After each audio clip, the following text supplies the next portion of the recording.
ralentissement, les Gazaouis racontent par Sarma Yazbek. Novembre 2025. Tout est rouge, tout est rouge. C'est le cri que répète Mohamed Ayash, 5 ans, lorsqu'on le retrouve debout, après que l'explosion l'a fait voler dans les airs et atterrir sur un immeuble voisin au camp de Jabalia.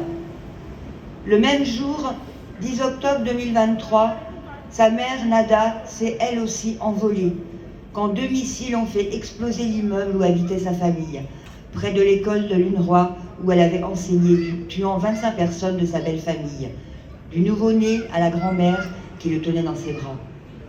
Elle s'est retrouvée ensevelie sous les écombres et incapable de parler, car elle se croyait morte. Elle a poussé sa main du côté de ceux qui criaient en creusant les pierres avec leurs doigts. Ils ont alors vu dépasser les siens. C'est une fois extraite des gravats que la mémoire de sa bouche lui est revenue et qu'elle a hurlé en sentant la douleur, comme si on m'écorchait de la tête aux pieds. Ses jambes ont été écrasées.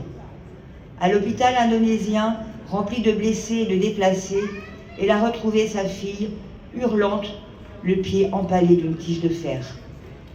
C'est la mère qui raconte. Le 12 octobre, il fuit un nouveau bombardement annoncé par les drones. Elle en fauteuil roulant, sa fille blessée et le grand-père infirme, et se retrouve au camp de Nuseirat avec d'autres déplacés, entassés dans une pièce sans toilette, lieu que le petit Mohamed, qui se dit pas content, appelle maison des diables.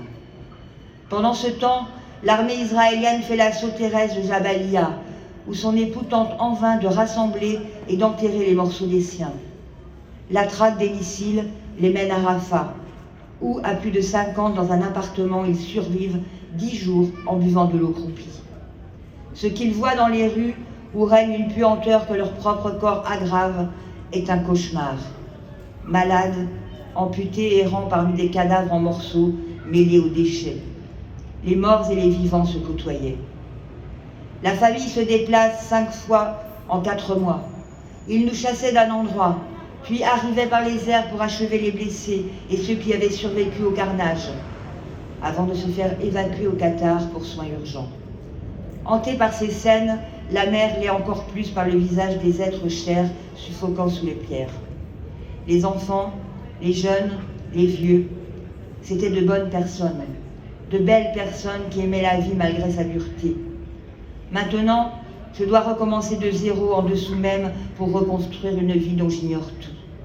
Ce que je sais, c'est que je dois continuer pour mes enfants, car, Dieu soit loué, ces enfants sont en vie. Mais Mohamed ne cesse de répéter, tout est rouge, et ses cheveux sont tout blancs. Elle parle des étranges effets des poisons des missiles à l'intérieur de son corps à elle. Hémorragie vaginale, inflammation généralisée, arrêt du cycle menstruel. Plus étrange encore est le fait, dit-elle, que souvent la douleur physique recouvre celle de l'âme.